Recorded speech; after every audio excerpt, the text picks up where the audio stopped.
Good morning, everybody. This is Vintage Muse by Barb, and I'm Barb.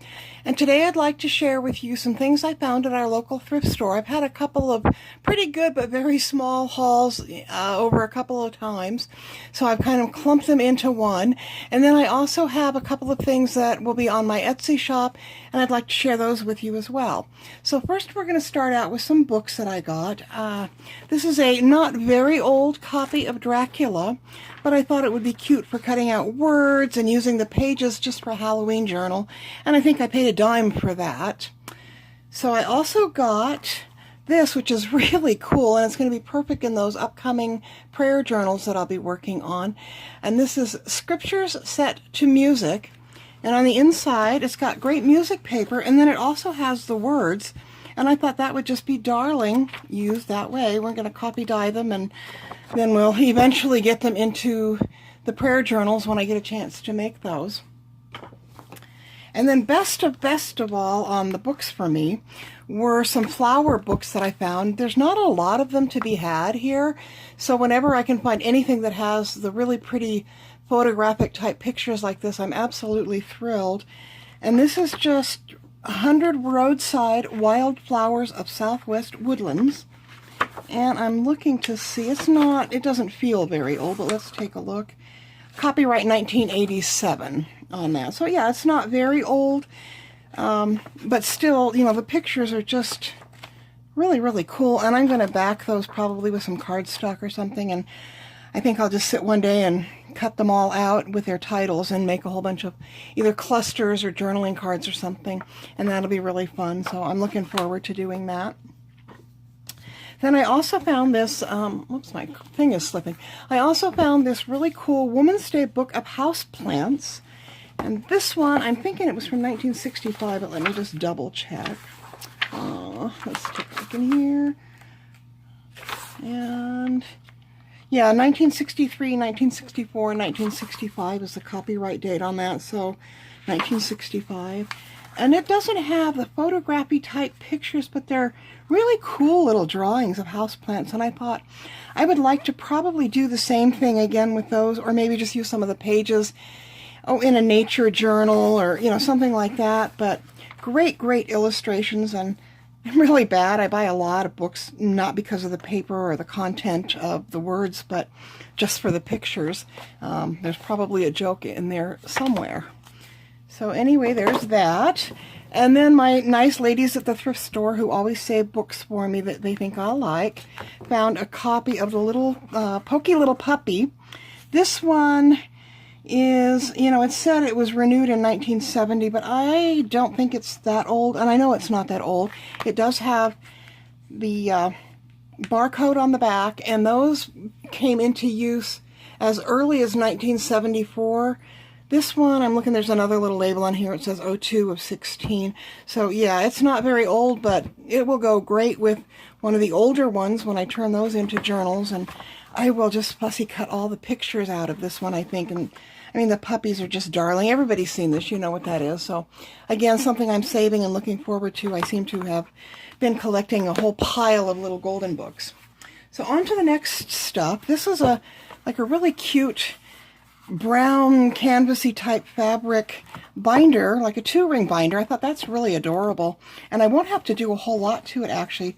It's got a little, whoops, can you see that? It's got a little pocket on the inside there, and then on the front here, you know, you can put something down inside of it and it will become like a little photograph frame. And I think I'm just going to collage it. The pocket is warped, so I'm going to take that out and back it with something else. The things that hold the actual photos are always awesome to use for fussy cut things to organize those. And this one, I was amazed. It's Hallmark, and the original price was 10 bucks, and I think I paid, I don't see the price on here, I think I paid, I don't know, like a quarter or 50 cents or something, but that's going to be just a wonderful, maybe like an Americana journal is what I'm thinking. Got that. Then I also got just Hannah Montana or somebody, I don't know. My children are too old and my grandchildren are too young, and I didn't really care about the booklet itself, but these pink papers inside are really cute. And they're going to be, oops, really nice, just folded up and tucked into some random journals. What do we got here? Spiders? No. Oh, somebody was drawing on this one. We probably won't use that page. Yeah. Anyway, so pink paper, not very expensive. And then I got this bag of, and these are copyrighted 1980, but they're little Halloween treat bags in different colors with jack-o'-lanterns on them. I thought those are really cute, and they'd be cute in a journal somewhere, like a fun, cute Halloween, not a creepy, scary, but just a fun, cute one. So we'll do those probably next year at the rate I'm going. I'm working on some ones that are kind of spooky, gothic Edgar Allan Poe-ish right now, and they seem to be taking their dear sweet time. But I guess they'll be done when they get done. So we got those. And then probably my favorite one in this batch is these really cool cut work and embroidered, like little square napkins, doilies. I'm not sure what they are.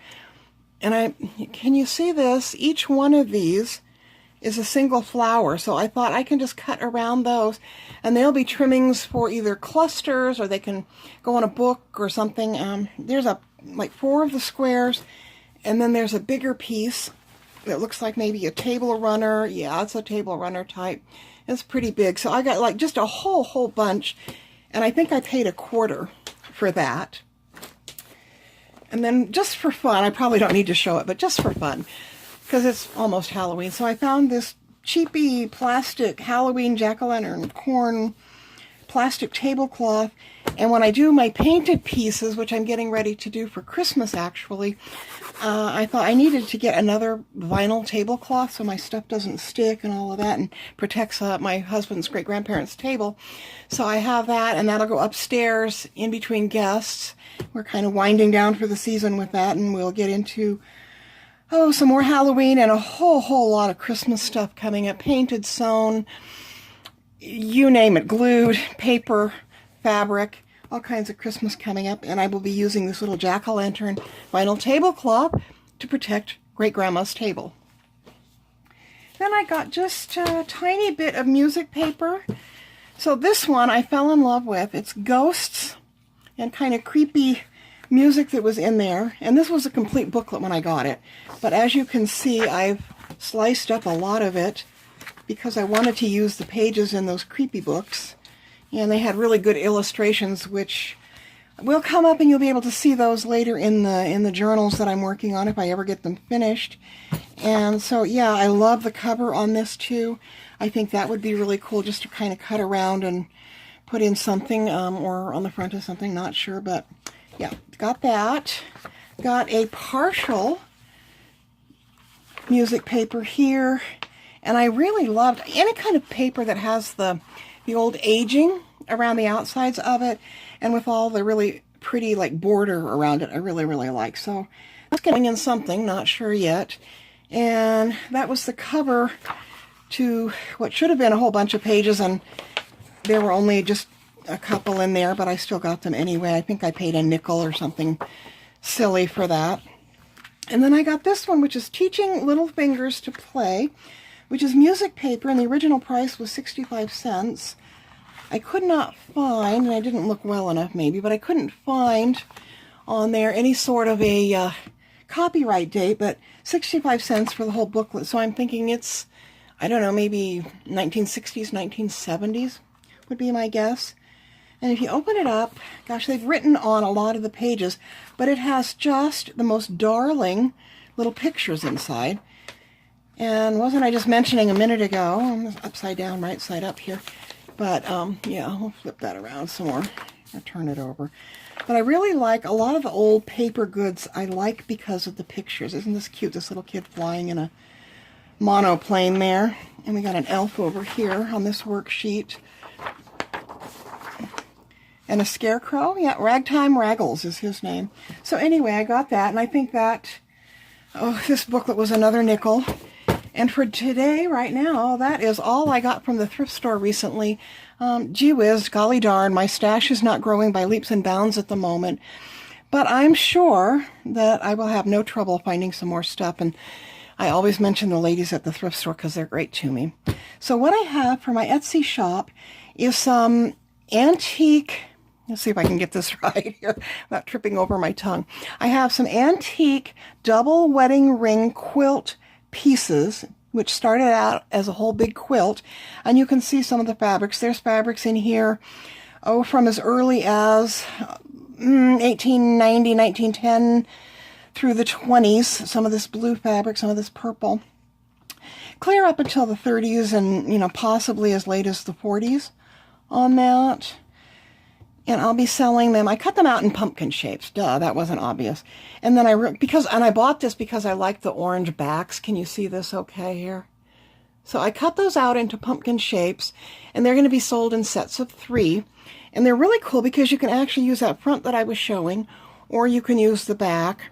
Tie a little bow on them, tuck them into a pocket, use them as an embellishment.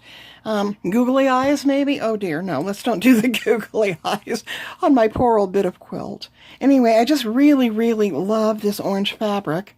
If I find them, I've started some fabric pumpkins, that are kind of like bowl fillers, and if I find them in time, I'll be putting those on my Etsy as well, but not today. Today it's just the quilted pumpkins. Front and backs are all cute. And I'm pretty sure that this backing was added at a later time.